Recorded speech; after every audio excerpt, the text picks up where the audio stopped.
प्राचीन भारत की दिव्य गाथाओं से आधुनिक दुनिया के भव्य सिनेमाई ब्रह्मांड तक, जहां इतिहास मिलता है पौराणिक कथाओं से और पौराणिक कथाएं जुड़ती हैं आधुनिक युग से। स्वागत है दी एंशिएंट टाइम्स में, जहां बीता हुआ कल आज की नई पहचान बनाता है। क्या आप जानते हैं कि भारत का इतिहास दुनिया के सबसे पुराने इतिहासों में से एक है? एक ऐसी सभ्यता जिसने हजारों सालों तक ज्ञान, शक्ति और समृद्धि की मशाल जलाए रखी। आज हम आपको एक ऐसी यात्रा पर ले चलेंगे जहां आप देखेंगे कि कैसे सिंधु घाटी सभ्यता से लेकर मौर्य, गुप्त और चोल साम्राज्य तक भारत ने अपने स्वर्ण युग देखे।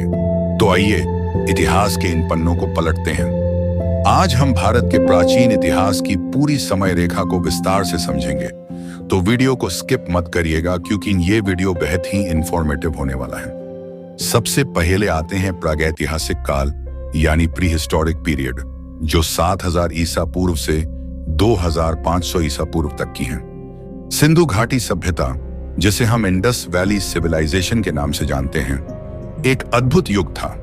हड़प्पा, मोहनजोदड़ो और लोथल जैसे शहरों का विकास इस सभ्यता की पहचान बने। इन शहरों की योजना इतनी उत्कृष्ट थी कि आज भी हम उनकी प्रशंसा करते हैं। यहाँ की सड़कों का जाल, घरों की व्यवस्था और जल निकासी प्रणाली सब कुछ एक अद्वितीय उदाहरण प्रस्तुत करता है। व्यापार भी इस सभ्यता का एक महत्वपूर्ण हिस्सा था। सिंधु घाटी के लोग दूर दूर तक व्यापार करते थे। यह सभ्यता न केवल अपनी तकनीकी कौशल के लिए जानी जाती थी, बल्कि इसकी सांस्कृतिक विविधता और सामाजिक संरचना भी अद्वितीय थी। सिंधु घाटी सभ्यता ने हमें सिखाया कि कैसे एक संगठित समाज को विकसित किया जा सकता है। इस दौर में मानव ने खेती और बसने की शुरुआत की।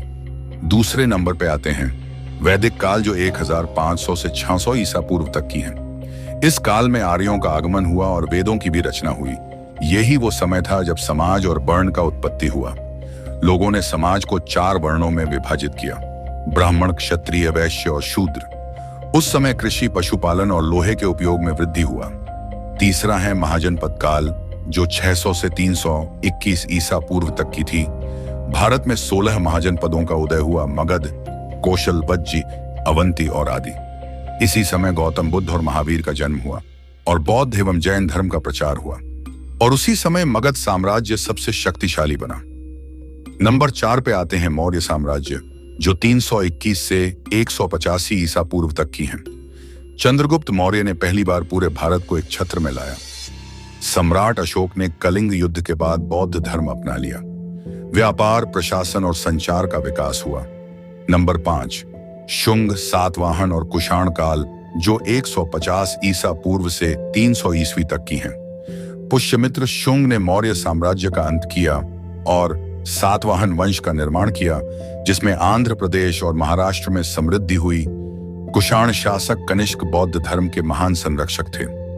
गुप्त साम्राज्य, जो 319 से 585 ईस्वी तक की हैं, और इस काल को भारत का स्वर्ण युग भी कहा जाता है। चंद्रगुप्त प्रथम, समुद्रगुप्त और द्वितीय और विक्रमादित्य जैसे महान शासक हुए। यही वो समय था जब आर्यभट्ट ने गणित में शून्य की खोज की और नालंदा विश्वविद्यालय जैसी शिक्षा संस्थाओं की भी स्थापना हुई। संख्या 7, हर्षवर्धन और उत्तरगुप्त काल, जो 606 से 747 ईस्वी तक की है। हर्षवर्धन ने उत्तर भारत में शासन किया। बौद्ध धर्म का पुनरुद्धार हुआ। चीनी यात्री ह्वेनसांग भारत आए और उन्होंने भारतीय संस्कृति पर किताबें लिखी। नंबर 8, प्रारंभिक मध्यकालीन भारत यानी अर्ली मिडिएवल इंडिया, जो 60 से लेकर 700 तक का समय है। यही वो समय था जब राजपूत वंशों का उत्पत्ति हुआ। दक्षिण भारत में चोल, चेर और पांड्य साम्राज्य प्रभावशाली रहे। महमूद गजनवी 1025 ईस्वी ने सोमनाथ मंदिर पर आक्रमण किया, जिससे मुस्लिम आक्रमण की शुरुआत हुई। तो दोस्तों, यह थी भारत के प्राचीन इतिहास की अद्भुत यात्रा। अगर आपको यह वीडियो पसंद आया तो इसे लाइक करें, अपने दोस्तों के साथ शेयर करें और हमारे चैनल दी एंशिएंट टाइम्स को सब्सक्राइब करना न भूलें। क्या आप किसी विशेष ऐतिहासिक विषय पर वीडियो देखना चाहते हैं? अगर हाँ, तो कमेंट में हमें बताएं। मिलते हैं हमारे अगले वीडियो में। तब तक के लिए धन्यवाद।